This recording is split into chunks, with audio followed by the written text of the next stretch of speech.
Hi guys, welcome to today's video, to the long-awaited this year a book shopping video. I've been collectively getting books to Barnes & Nobles, and yeah, I'm gonna give you guys a haul after. So I already got my coffee. I'm gonna go to Barnes. It's 8:58 and Barnes opens at 9, so we're gonna be the first one there and we're gonna get some books. But yeah, let's go to Barnes. Let's go. We made it to Barnes & Noble, my favorite place in the world. Let's go buy some books. Yeah. Alright guys, we made it to Barnes. I'm really excited. Max $3. Max. Are you gonna buy me a book? Max like $6 or $7, maybe. Is it good? George, this is supposed to be the thumbnail.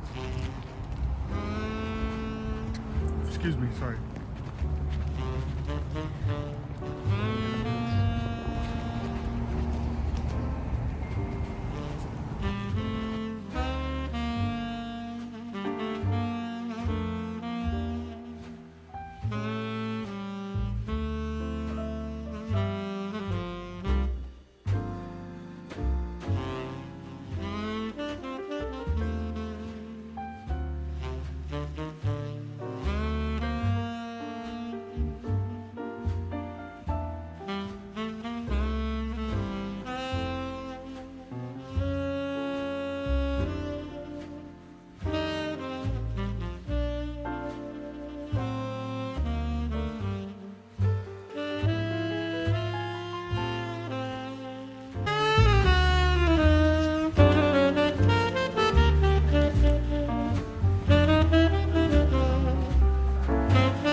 I am so happy. Alright guys, let's get on with the book haul portion.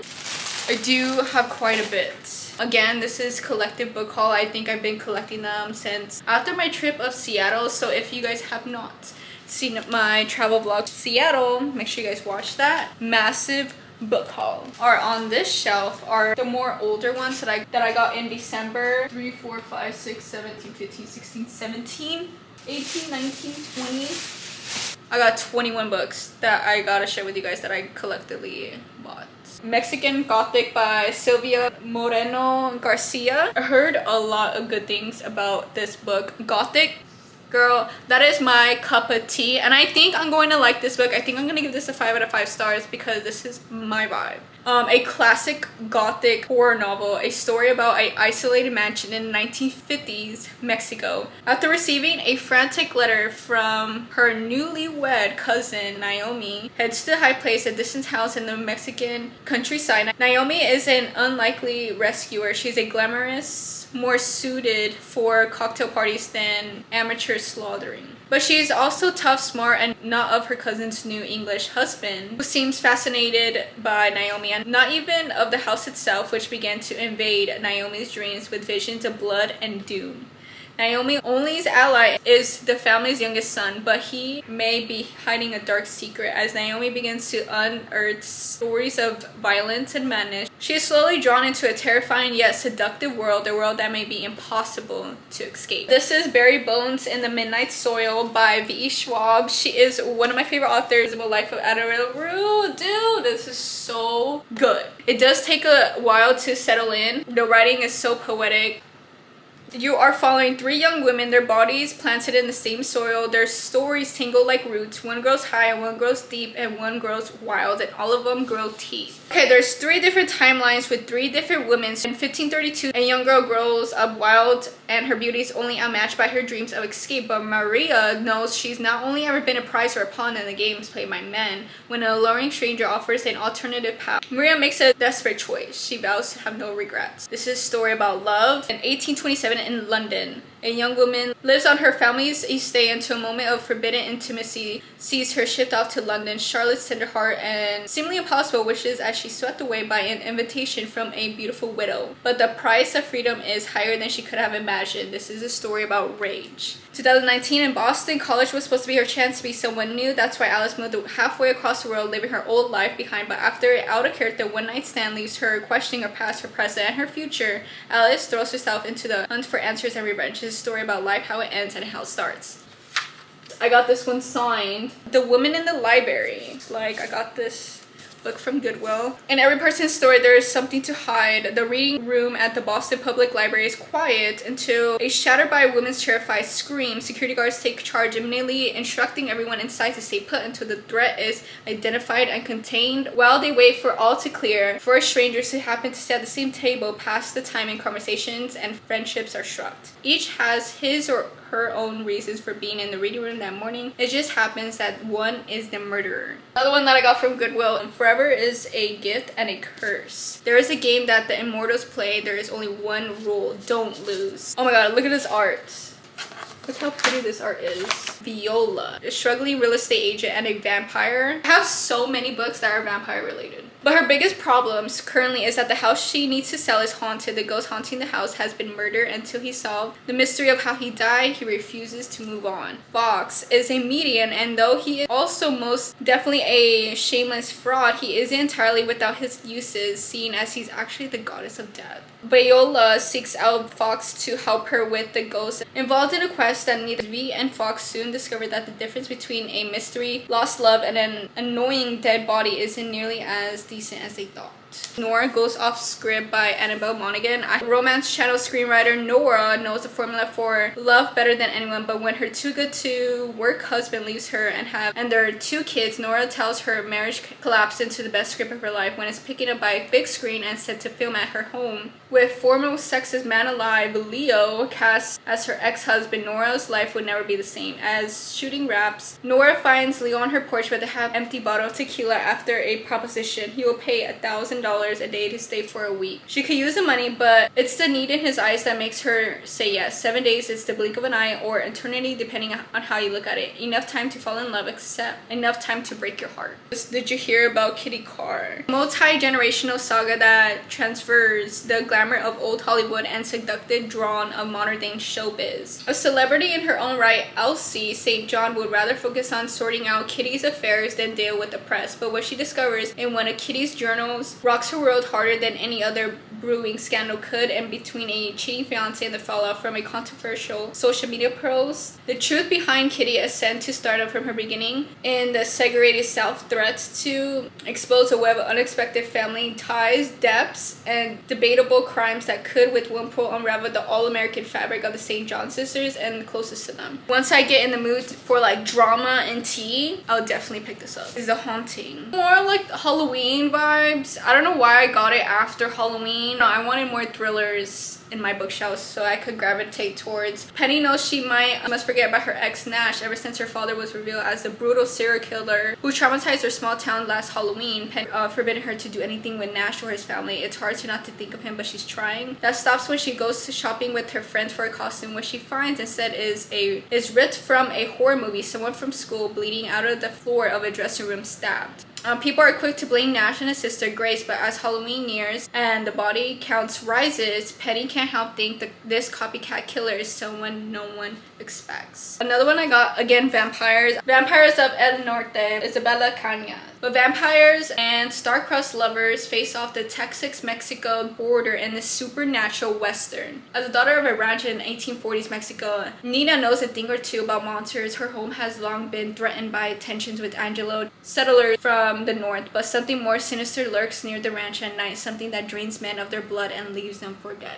Something that once attacked Nina 9 years ago. Nestor has been on the run for his grief ever since moving from ranch to ranch. When the United States invades Mexico in 1846, the two are brought abruptly together on the road to war. Nina, as a healer, striving to prove her worth to her father so he does not marry her off to a stranger. And Nestor as a member of the ranchers. But the shock of the reunion and Nina's rage and Nestor for seemingly abandoning her long ago is, and unless Nina and Nestor work through their past and face the future together, neither will survive to see the dawn. That is tragic. We have the iconic Britney Spears. The Women in Me by Britney Spears. I did get the pink sprayed edges. I'm trying to get more into like, memoirs. But yeah, it's basically a memoir of Britney Spears' life and what she went through, and it's tragic and she is iconic. I still listen to her music today because I grew up with her music. I don't know if this is special or not. Bronte Sisters. It's like this edition. It has Wuthering Heights and Jane Eyre. The book that I'm currently reading is Monsterio. I guess this is a modern day Frankenstein, and I did read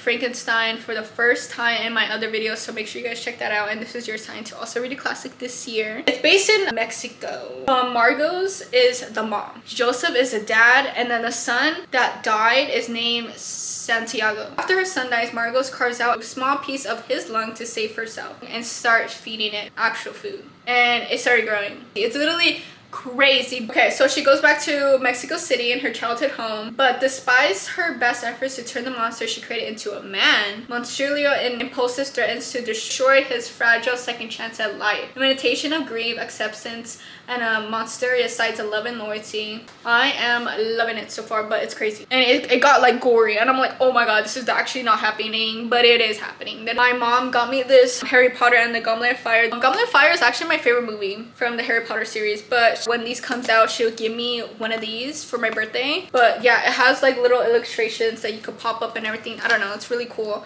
The Night and the Moth by Rachel Gilling. I read One Dark Window by this author before, and I love that book. I'm still working on the second book. So this is another gothic novel. So this is the tale of a young prophetess who's forced in an impossible quest with the one knight whose future she cannot see. Let's get on with the books that I actually got from Seattle. And the Writers and Lovers by Lily King. I heard a lot of people are talking about this book and the second book that I think just recently came out. So I'm like, what are you guys talking about? Blindsided by her mother's sudden death. Okay. And wrecked by a recent love affair. Damn. This girl got a break. 31-year-old Cassie has arrived in Cambridge, Massachusetts in the summer of 1997 without a plan, determined to live a creative life. Written with King's trademark humor, heart, intelligence, Writers and Lovers is an unforgettable portrait of an artist as a young woman. That's it? That's all I get? That was the biggest summary I ever read. So After Midnight by Daphne du Maurier. Oh my god, bro. Hello, Marcy. Want to say hi? Yeah. Say hi, mama. Say cheese. This is 13 Tales for the Dark Hours. Sign me up. Daphne du Maurier. I read Rebecca. Where is Rebecca? I know where it is, but where is it at? This book is a classic. Rebecca, haunting, gothic. Oh my god. Drama! Love this book. You need to read this book like right now. Like tabs that I have. Love. I think she passed away. I was like shocked. Okay, I was in Seattle in Ireland, okay? I just finished reading Beautiful Ugly. If you know, you know. Don't blame me, guys. Literally don't blame me. Like if you read Beautiful Ugly by Alice Fielding, this is about an island that's haunting and like the guy's stuck in the island. So I was like terrified the whole time, like because I shouldn't be thinking about that stuff, but like I just finished that book and we were going to the island and I was like, okay, I'm creeped out right now because what if we can't get back to the city? What if I can't go back home? Anyways, okay, more. I don't know what I was thinking. Honestly, I was at the bookstore, I saw this and I'm like, wait, damn, okay, she haunted me. And I was like, bro, how is she coming out? The publishers like find more shit and like blah blah blah. Wild Dark Shore. I guess this is about an island. Dominic Salt and his 3 children are caretakers of Shearwater, the world's largest speed bank. Sea levels rising, the Salts are now in final inhabitation until during the worst storm the island has ever seen, a woman mysteriously washes ashore. Kind of like a day in a life with these people in the island. So let's get on with the books that I actually recently got. Let's start with Urban Outfitters. I love Urban Outfitters. The one thing is non-book related, but I thought I could share. This is Aftercare by Nessa Barrett. Aftercare Deluxe, actually. I love this album so much. Nessa did such a good job. I actually went to her concert for this. Have fun. I love you. I finally got the vinyl of this, but yeah, I went to the concert. She did amazing. Love her. No fucking skips. One of my favorite songs from this album is Love Looks Pretty on You, and I did get it tattooed actually. Love Looks Pretty on You, Wuthering Heights. I just realized that I literally got 3 editions of Wuthering Heights. I have this one and I have this one. Don't blame a girl for not remembering. I got the new book that Jenna McCurry just came out. We're following Waldo. She is blunt, naive, wise, impulsive, angry, lonely, thinks she wants more. Most of all is Mr. Corgi, her creative writing teacher with the wife and kids. I don't think this is romanticizing it. I know Jeanette McCurry said it was about like rage. Anger is literally what charged the writing of Half His Age, and female rage is a huge theme in the book, and desire as told through the lens of a very lonely and ravenous 17-year-old girl. You know, I had a significant age gap relationship, was my first relationship. But that is really just the seed. Waldo is a character entirely her own. Yeah. But I really did like her memoir, I'm Glad My Mom Died. The writing, it was simple, blunt. It was getting to the freaking plot. It was not slow whatsoever. I do appreciate books like that. I don't know if you should check trigger warnings, but do it just in case. I actually recently just got this today. I Write to Find Out What I'm Thinking, a collective nonfiction. So it's 4 books in one. The Year of Magical Thinking, Blue Nights, South and West, and Let Me Tell You What I Mean. Love the writing in the first pages of this book. To get out of my comfort zone, this is, I guess, considered as a nonfiction. Out of all these books, so let me know which one I should read first. Thank you guys so much for watching, and I'll see you guys in my next video.